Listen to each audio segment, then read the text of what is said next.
اور اس کا کلائمیکس وہ حدیث ہے جو میں نے کربلا والے ریسرچ پیپر میں ڈالی ہے، بندہ کانپ اٹھتا ہے۔ صحیح مسلم میں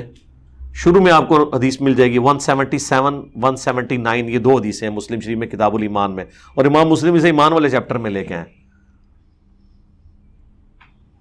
ایک تابعی عبداللہ بن عمر سے یہ حدیث بیان کرتے ہیں کہ نبی علیہ السلام نے فرمایا کہ اللہ تعالیٰ نے جب بھی کسی نبی کو مبعوث کیا نا تو اس کے چند مخلص ساتھی ہوتے تھے جو اس کے پیغام کو لے کے چلتے تھے۔ تو عبداللہ بن عمر سے ایک تابعی کہتا ہے کہ میں نے عبداللہ ابن مسعود سے یہ حدیث خود سنی تھی کہ نبی علیہ السلام فرمایا جب کبھی بھی کوئی پیغمبر دنیا میں آیا نا اس کے ساتھ یہی ہوا ہے کہ اس کے چند مخلص ساتھی ہوتے تھے جو اس کے پیغام کو لے کے چلتے تھے، پھر جب وہ ساتھی آہستہ آہستہ دنیا سے جانا شروع کر دیتے تھے یعنی فوت ہو جاتے تھے تو ان کے جانشین ایسے لوگ بنتے تھے کہ وہ کچھ کہتے تھے جو کرتے نہیں تھے، اور وہ کچھ کرتے تھے جس سے منع کیا گیا ہوتا تھا شریعت میں۔ ایسے جو لوگ ہیں، ایسے حکمران جو ہیں، ان کے ساتھ جو ہاتھ سے قتال کرے وہ مومن ہے، جو زبان سے قتال کرے وہ مومن ہے، اور پھر نبی علیہ السلام نے فرمایا کہ جو دل میں ان سے قتال کرے وہ بھی مومن ہے۔ تو وہ تابعی کہتا ہے عبداللہ بن عمر نے اس حدیث کو ماننے سے انکار کیا کیونکہ یہ تو ان کی پوری ڈاکٹرن کے خلاف تھی نا، کہ جی ان حکمرانوں کے خلاف جو ہاتھ سے قتال کرے وہ مومن ہے، جو زبان سے کرے مومن ہے۔ یہ ان حکمرانوں کی بیعت کیے ہوئے تھے، بخاری مسلم میں یزید کی بیعت کی تھی عبداللہ ابن عمر نے، حضرت علی کی بیعت نہیں کی کہ جی اختلاف پیدا ہو گیا، یزید کی بیعت کر لی۔ مرزے کی بات کا حاصل یہ ہے کہ ایک تابعی نے ابن عمر رضی اللہ تعالیٰ عنہ کے سامنے حدیث بیان کی اور ابن عمر رضی اللہ تعالیٰ عنہ نے اس حدیث کا انکار کر دیا اس وجہ سے کہ انہوں نے یزید کی بیعت کی ہوئی تھی، اس لیے حدیث کا انکار کر دیا۔ اب آگے سنتے جائیں۔ اچھا، وہ اب تابعی کہتے ہیں مسلم شریف کے الفاظ ہیں کہ میں بڑا عرصہ پریشان رہا کہ عبداللہ بن عمر کو میں اب کیسے منواؤں اس بات پہ،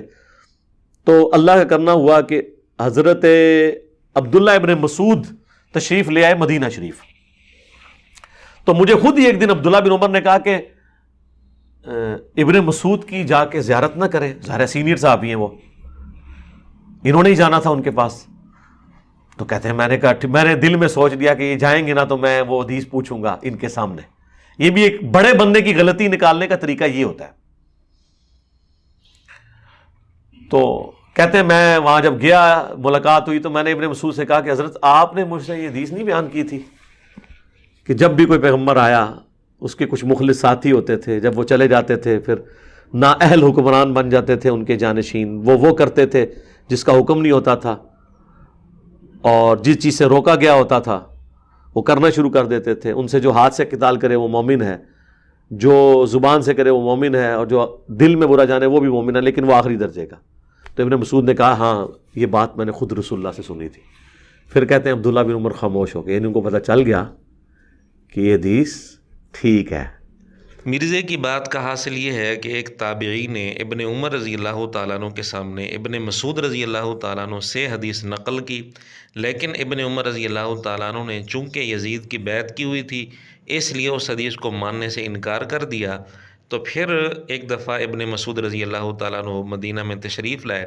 تو ابن عمر رضی اللہ تعالیٰ عنہ اور وہ تابعی دونوں ابن مسعود رضی اللہ تعالیٰ عنہ کے پاس حاضر ہوئے۔ اس تابعی نے ابن عمر رضی اللہ عنہ کے سامنے ابن مسعود رضی اللہ تعالیٰ عنہ سے وہی حدیث دوبارہ پوچھ لی تو ابن مسعود رضی اللہ تعالیٰ عنہ نے تصدیق کر دی۔ یہ حدیث مرزے نے صحیح مسلم کے حوالے سے بیان کی، اس میں کئی غلط بیانیاں ہیں۔ نمبر 1، وہ حدیث بیان کرنے والا ابن عمر رضی اللہ تعالیٰ عنہ کے سامنے تابعی تھا، یہ بالکل غلط ہے، تابعی نہیں تھے، وہ صحابی تھے۔